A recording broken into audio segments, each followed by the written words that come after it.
Lumipat ang eksena sa Kagero Bridge. Sumaludo si Melissa kay Kuden Ryusei ay sinabi na mula siya sa guerrilla squad ng floating mothership Kagero.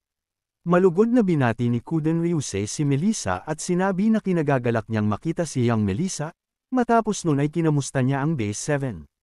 Nina si Melissa dahil tinawag siya ni Kuden sa pangalan niya. Kaya pinaalalahan niya ito na isa iyong utos na dapat sundin. Kailangan siya ni Kuden tawagin bilang captain kahit na major at mas mataas ang rank ni Kuden. Pang-osar ni Kuden kay Melissa na pero ito mismo ang nag-suggest sa sarili nito. Dagdag pa na kung hindi ba nito sinabi ng direkta kay Mr. Sakurai na ito mismo ang nagpadala kay Shinigami sa frontline ng labanan. Dahil sa mga narinig ay hindi nakapagsalita si Melissa at halatang naiinis. Lumipat ang eksena sa laban ng mothership na nababalot ng nyebe. Sinabi ng ating bida kay Kuden Ryusei na kung pwede ba siyang sumali sa pagsesenay. Naisip ni Kuden na si Ai Shinigami ang bagong bayani ng era na saktong-sakto sa guerrilla squad. Nagsisalita pa si Kuden ay bigla niyang inatake ni Shinigami ng isang suntok. Nasangga naman iyon agad ng ating bida gamit ang dalawang palad at lumikha iyon ng pagyanig sa paligid.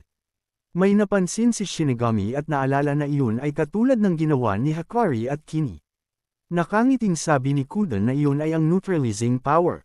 Nakatawang sinabi niya kay Shinigami na gaya mag-inaasahan niya dito.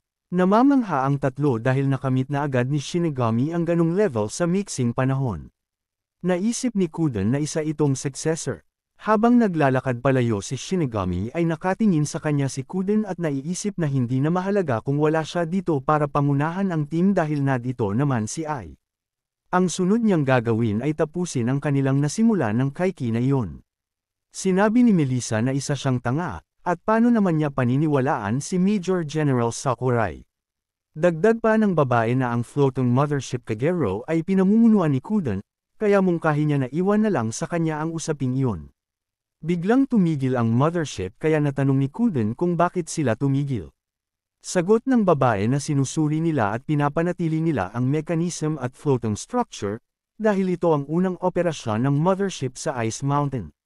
Nakangiting sabi ni Kuden na malaking tulong iyon kaya bababa muna siya at maglalaro sa labas. Paalala ni Kuden kay Melissa na kapag may hindi inaasahang nangyari ay unahin ito ang kaligtasan ng floating mothership kaysa sa kanya. Snappy namang sumangayon si Melissa.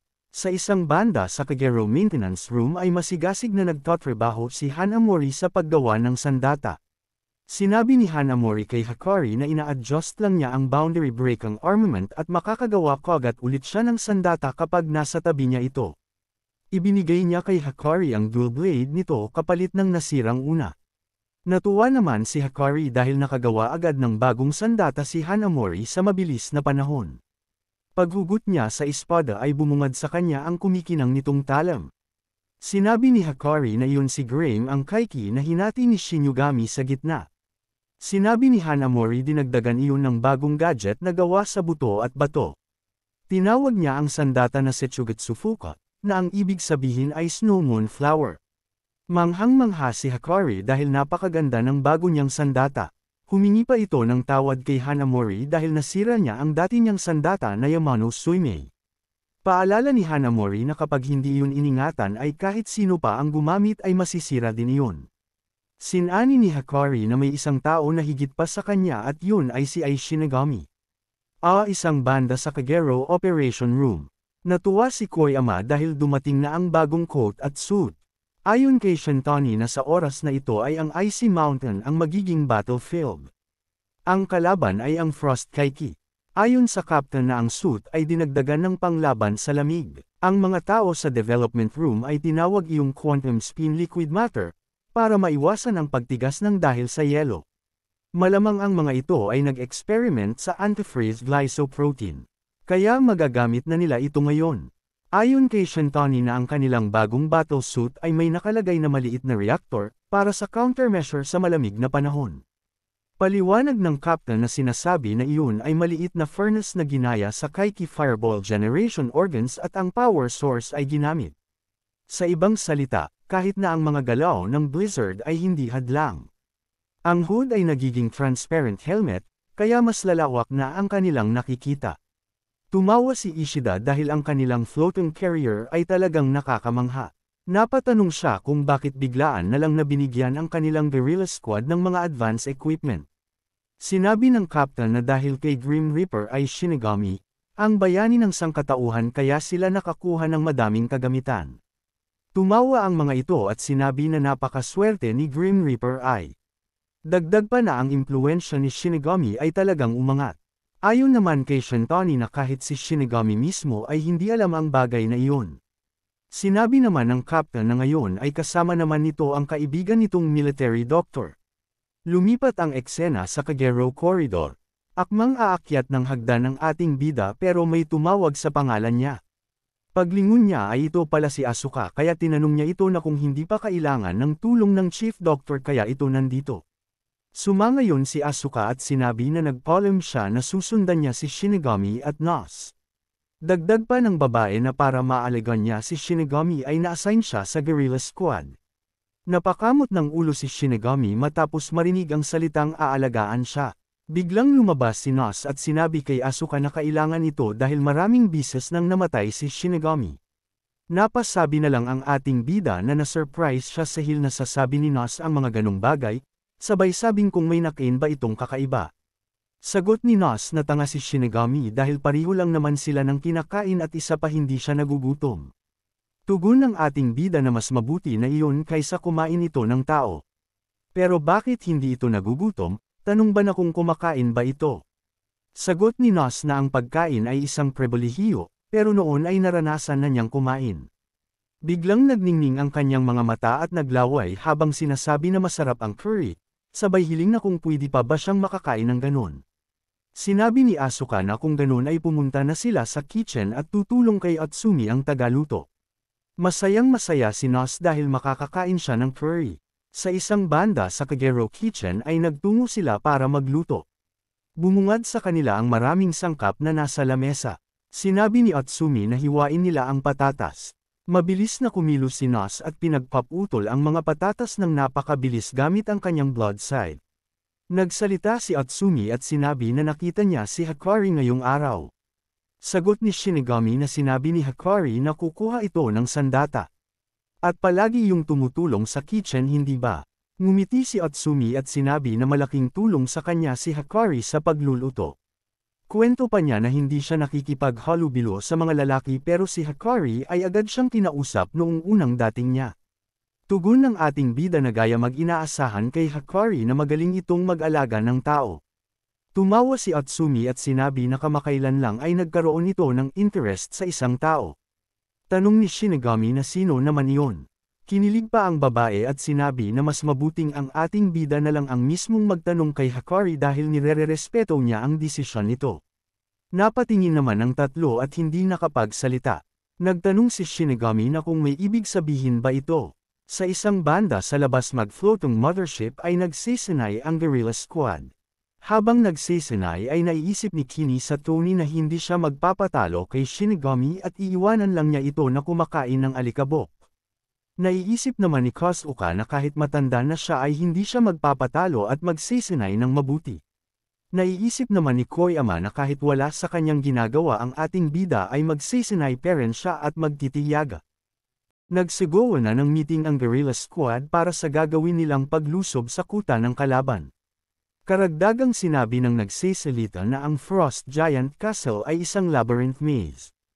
Kaya magiging mahirap sa kanila ang pagtukoy sa kanilang target. Sinabi ni Kuden Ryusei nang may kumpiyansa na alam niya na magagawa iyon ng buong squad. Mungkahi niya nakikilos siya ng mag-isa at kukoprontahin ang Lord at maghihilo dito. Kaya pwede ng mga itong inisin ang mga kalaban. Huling sinabi na magkita silang muli. Agad namang sumaludo ang buong guerrilla squad. Sa isang banda sa kita ng Frost Giant Castle ay sumugod sila ng palihim at napapunta sila sa Frost Giant Castle Corridor. Napasabi na lang si Kosuka na ngayong nakarating na sila sa Castle Corridor ay pakiramdam niya ay mamamatay siya dahil napakahirap ng kanilang kalagayan. Sinabi ng captain na ang problema ay ang transmitter signal ay nagkukurap.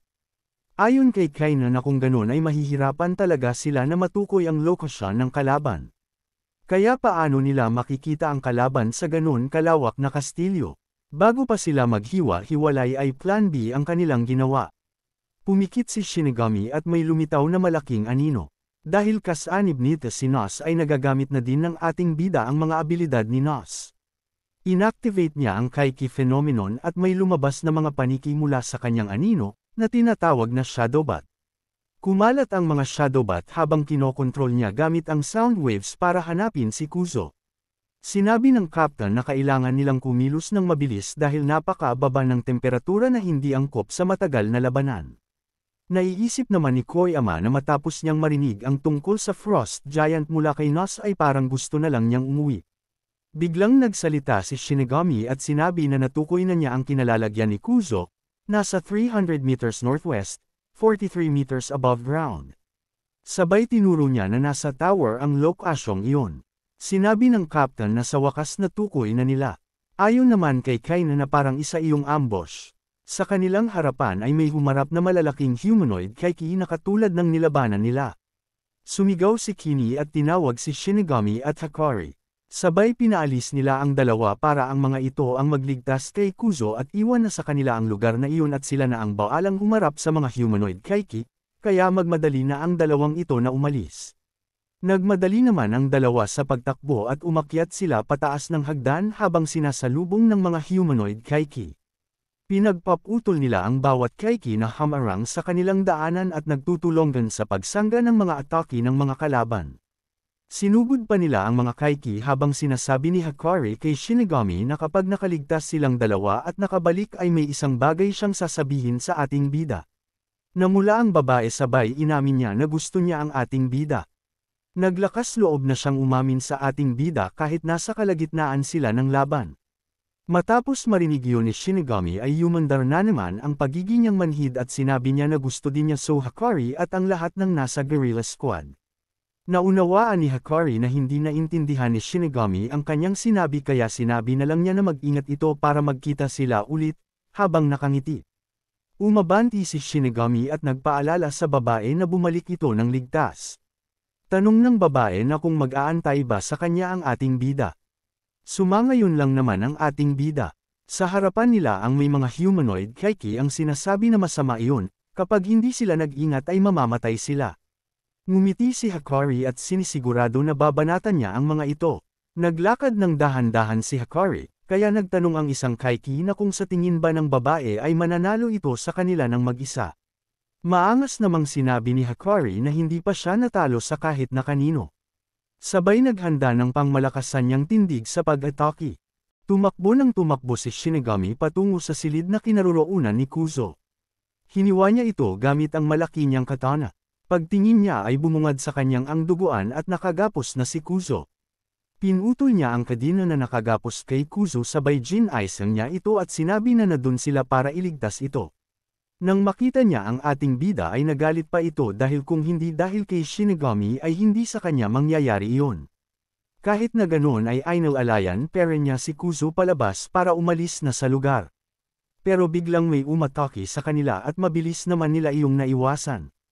Pinaulanan sila ng matutulis na yelo at walang tigil naman iyon sinalag ng ating bida. Ang mga gawa pala ng pag-atake ay si Zordon ang Lord ng Frost Giant Castle. Sa isang banda nakadapa lang si Kuzo habang walang malay. Nag-ilaw ang sungay ni Zordon na nagpapalamig sa paligid. Ang kanyang sungay ay nagtataglay ng kinetic energy na pinapalamig ang hangin sa pamamagitan ng kanyang katawan. Ang malamig na hangin ay nilalabas magkanyang sweet glands ng kanyang katawan. Kapag nagkaroon ito ng contact sa hangin ay maninigas at mabubuo ang yelo. At sa maximum output nito ay magiging itong blizzard na palalamigin ang kahit ano. Napangitngit si Shinigami dahil hindi nila malalaban ng maayos ang kalaban dahil baka madamay ni Kuzo. Sinabi ni Zordon na bakit pinapahalaga ng ating bida ang taong nasa likod nito. Dahil ang taong iyon ay isiniwalat ang lihim ng ating bida, dagdag pa ni Zordon na ang taong iyon ay walang saysay at handgal. Sumigaw si Shinigami at sinabi na wag nitong insultuhan si Kuzo. Sagot ni Zordon na Kuzo pala ang pangalan noon, isang pangalan na hindi karapat-dapat na tandaan. Bahagyang narinig ni Kuzo ang mga salitang iyon kaya nagngit-ngit siya sa galit. Pahayag pa ni Zordon sa ating bida na ginagamit nito ang buo nitong lakas para protektahan ang mahihina. Sinabi pa na nasisiyahan siya makipaglaro sa dating kay King at sa tao na sinaniban nito. Sinabi ni Zordon na teritoryo niya ang lugar na iyon bakit siya mag-iingat. Sa isip-isip ni Shinigami na kailangan niyang makahanap ng paraan para malabanan ng maayos ang Frost Giant. Maya-maya ay may biglang umatake sa kanyang matalim na yelo kaya wala na siyang nagawa kundi suluhin iyon. Nang dahil sa atake ay nabutas pati ang pedir at tuluyang nahulog ang ating bida na naputulan ng kamay. Bukod sa naiwan nito ang kanyang sandata ay nabalutan pa ng yelo ang braso niya na naputol. Ang sandata niya at si Kuzo ay naiwan sa itaas ng toray. Sumigaw si Nos kaya napatingin si Shinigami sa taas. Nakita nila na lumulutang si Zordon habang umiilaw ang sungay. Inactivate pa nito ang skill ni Two Eyes Take Bomb. Naghanda si Shinigami ng kanyang mga Shadow Bird para gamiting pangdepensa. Mula sa kanyang dugo ay lumabas ang mga Shadow Bird at sinangga ang atakeng iyon. Sa isip niya na kapag nahulog siya ay maaari siyang mamatay na naman, kailangan niyang ilipat ang impact sa kanyang gene. Napansin naman yun ni Zordon at sinabi na masyadong nagpapakahirap ang ating bida para sa pagbagsak nito. Pero mamamatay pa rin ito. Biglang lumitaw ni Kuzo sa likod ni Zordon dala ang mabigat na espada ng ating bida at nagawa niya itong itusok sa lift ni Zordon lampas sa kabila. Agak si Zordon matapos ng pangyayari. Kahit na nanghihina ay nagawa pa rin ni Kuzo'y makatayo at buong lakas niyang binuhat ang mabigat na sandata. Sa isang ordinaryong tao ay makakaya lang buhatin ang Great Sword sa loob lamang ng isang segundo. Tumalon pa ito pababa ng toray at di na inisip na nasa panganib ang kanyang buhay.